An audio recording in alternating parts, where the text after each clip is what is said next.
Pour moi, le jeûne intermittent, c'est avant tout me libérer du temps et de l'espace, et c'est pas du tout me dire je vais sauter tel ou tel repas dans l'espoir de perdre du poids ou quoi que ce soit. Ça, c'est pas une réflexion qui est équilibrée ou bienveillante pour mon corps, donc absolument pas. Le jeûne intermittent, qu'est-ce que c'est ? Il y a différents types de jeûnes qui peuvent durer plus ou moins longtemps et le point commun, c'est le fait de mettre l'organisme au repos et de ne pas manger pendant un certain laps de temps. Et dans cette vidéo, je vais vous parler de mon expérience avec le jeûne intermittent précisément, qui consiste à mettre l'organisme au repos pendant 16 heures.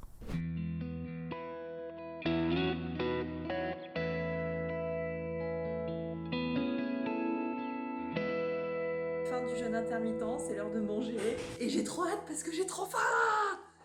Dans ces 16 heures, il peut y avoir votre temps de sommeil, bien évidemment. Donc vous allez jeûner soit le soir, soit le matin. Et dans mon cas, c'était le matin. C'est-à-dire que je prenais mon dernier repas de la journée à 20h, 21h et que j'allais remanger uniquement à 13h le lendemain. Ça faisait un moment que j'avais envie de tester le jeûne. Et en fait, tester le jeûne intermittent, c'est une manière de se familiariser déjà avec les sensations sans pour autant passer le cap aussitôt d'un coup.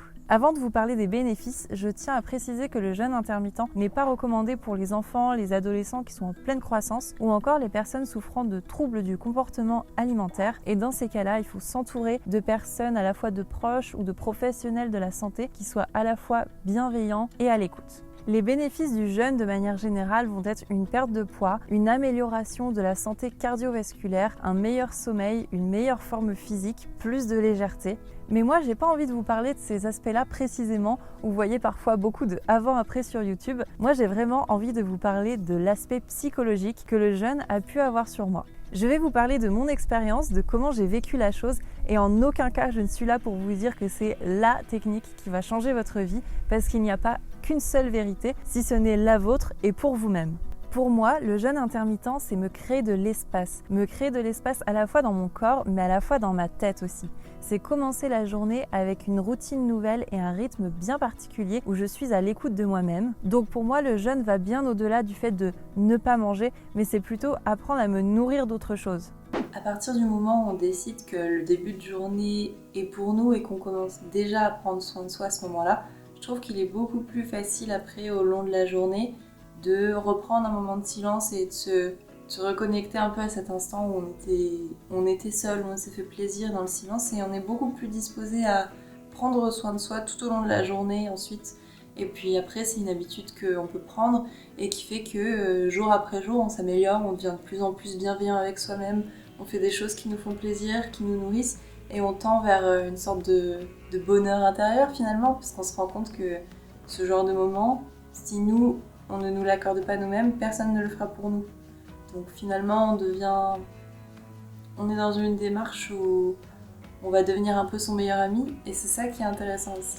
Si comme moi, vous avez remarqué que la nourriture avait un aspect très réconfortant et parfois vous nourrissez quand vous aviez quelques petites peines ou quelques petits trucs qui vous causaient souci, ça peut être une très bonne expérience pour vous d'également apprendre à vous nourrir intérieurement d'autres choses, réparer finalement peut-être les émotions qui vous ont perturbé autrement qu'avec vraiment de la nourriture comme réconfort, mais plutôt avec des activités comme réconfort.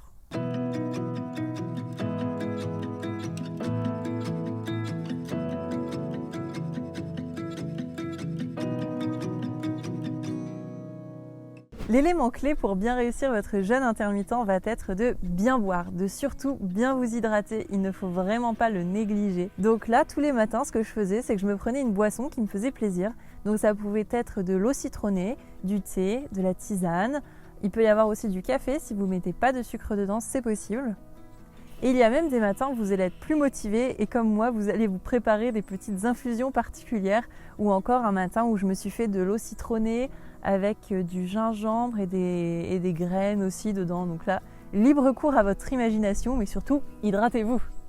Et d'ailleurs, je vous listerai en barre d'infos toutes les différentes boissons et recettes que j'ai pu boire au cours de ce jeûne intermittent. Donc si vous avez envie vous aussi de tenter l'expérience, vous pouvez vous y référer et vous en inspirer. Le jeûne, c'est aussi l'occasion pour moi de faire des cures et pouvoir les intégrer encore plus facilement à mon organisme.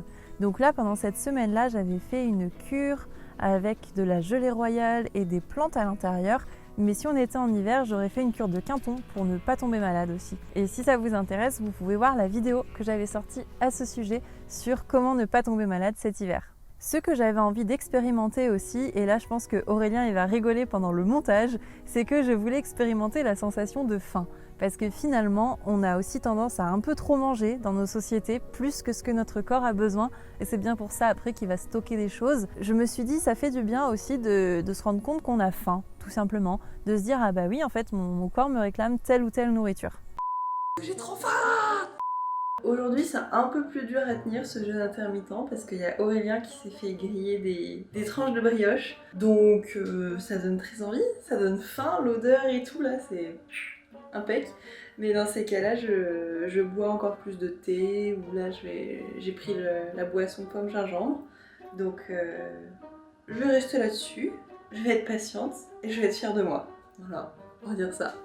Le fait de jeûner, hydrater mon corps et prendre soin de moi dès le matin, ça me donne aussi envie de continuer tout au long de la journée. Ça me motive vraiment. Et en fait, quand il vient l'heure de 13h, j'ai envie de commencer mon repas par un bon fruit. Et j'ai pas envie de me jeter sur un gros burger. Instinctivement, j'ai envie de beaucoup plus de légèreté et d'aliments qui me nourrissent vraiment.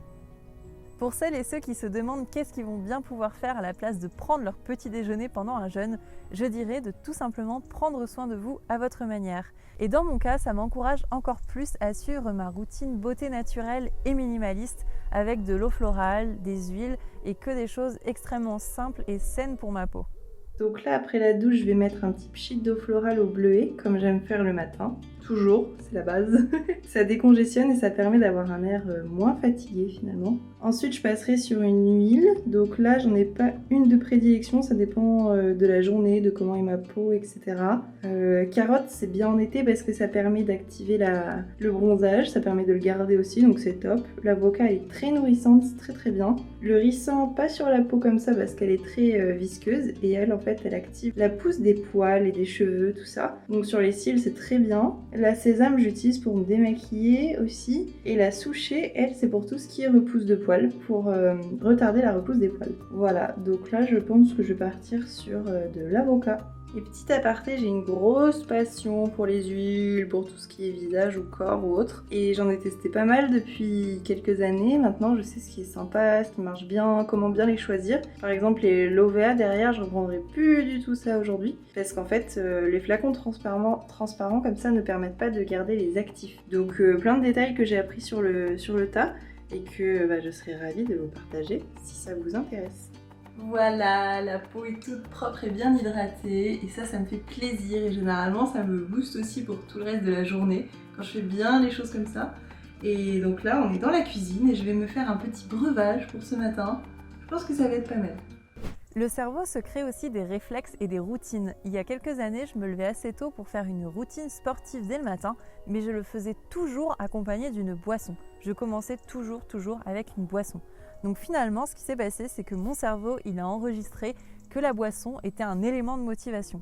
Donc encore aujourd'hui, si je veux faire une routine, j'ai énormément plus de chances de la réaliser si je commence ma journée par me faire une boisson. Et si c'est pas le cas, je suis beaucoup plus tentée par me laisser aller, me lever, aller directement sur Instagram ou pas forcément prendre soin de moi. Donc vous pouvez vous aussi voir quels sont vos réflexes, vos éléments de motivation. Cette légèreté à la fois dans mon corps et dans ma tête qui a été obtenue plus facilement grâce au jeûne me permet d'être plus créative. Et j'en ai profité dès le matin pour dessiner, ce que je fais vraiment pas assez souvent, et également pour travailler sur les projets qui me tiennent à cœur et écrire des nouvelles vidéos.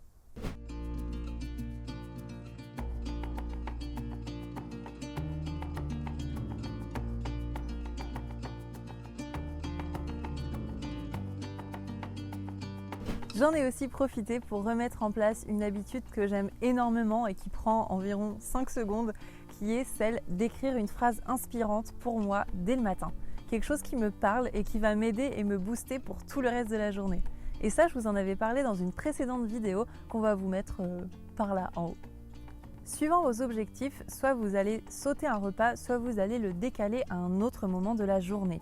Mais dans tous les cas, ce qu'il faut, c'est laisser votre organisme pendant 16 heures au repos. Et le fait de ne pas prendre de petit déjeuner ne doit pas créer du manque ou de la frustration. Et étant quelqu'un de particulièrement gourmand qui aime aussi bien le sucré que le salé, et surtout le chocolat, il était important pour moi de prendre un goûter qui soit quand même équilibré, mais avec du chocolat quoi, parce qu'il faut pas déconner. Et je peux vous assurer que ce goûter, je le savourerai mais encore plus. Le jeûne intermittent ne rime pas avec frustration, il faut savoir se faire plaisir à d'autres moments de la journée. Mes conseils à présent avant de débuter le jeûne intermittent, je vous demanderai 1. Pourquoi est-ce que vous le faites? Est-ce que vous le faites bien pour vous? Est-ce que c'est quelque chose que vous ressentez et que vous allez faire avec bienveillance et pas quelque chose que quelqu'un vous a dit tu dois absolument le faire parce que tu dois perdre du poids ou je ne sais quoi? Non, non, non, faites-le pour les bonnes raisons. Mon deuxième conseil serait de bien vous hydrater, de boire de l'eau, de boire du thé, de boire des tisanes. C'est un élément hyper important si vous voulez réussir votre jeûne. Et mon troisième conseil est de prendre soin de vous psychologiquement, de veiller à être dans un environnement où vous pouvez le faire en toute quiétude, en toute paix, de le faire pour les bonnes raisons et avec énormément de bienveillance pour vous-même. Parce que je le rappelle, parce qu'on oublie trop souvent, mais on a un seul corps, il est là, il est avec nous, donc c'est notre devoir d'en prendre soin. Dans tous ses aspects et dans toutes ses formes, il faut se traiter avec le maximum de bienveillance possible. Et je sais à quel point c'est difficile avec tout ce qu'on voit aujourd'hui autour de nous. On est très souvent influencé par beaucoup de choses, mais ce qui compte, c'est ce que vous pensez à l'intérieur et de vous traiter avec énormément de bienveillance. Pour davantage de recettes, de backstage et de contenu, je vous encourage à nous suivre sur Instagram. Et je profite de cette vidéo pour vous dire que les vidéos YouTube vont être légèrement en pause pendant quelques semaines parce qu'on va être en tournage tout le mois d'août et on a une belle surprise pour vous à la rentrée en septembre. Vous allez voir une nouvelle série de vidéos sur la chaîne et tout ça, ça va nous demander pas mal de tournage et de déplacements en France. Donc si vous voulez suivre le début de cette belle aventure, venez nous suivre sur Instagram. Vous pouvez aussi aller voir nos anciennes vidéos, il y en a pas mal sur plein de sujets différents. N'hésitez pas à y faire un petit tour et à nous laisser des commentaires, nous donner votre avis, on vous lira avec grand plaisir. Et d'ailleurs, j'en profite aussi pour vous remercier, mais du fond du cœur, pour le bel accueil que vous avez réservé à notre nouvelle vidéo, la dernière qui est sortie, celle qui s'appelle « Vivre ses règles différemment ». Vous avez été hyper présents, hyper bienveillants et pour nous, c'est tellement beau de voir l'impact de cette vidéo. On a mis tout notre cœur dedans et merci infiniment pour votre soutien. On n'a pas fini de vous faire rêver, de vous faire voir plein de choses différentes. Donc abonnez-vous et continuons cette belle aventure tous ensemble. À bientôt! Ah d'accord.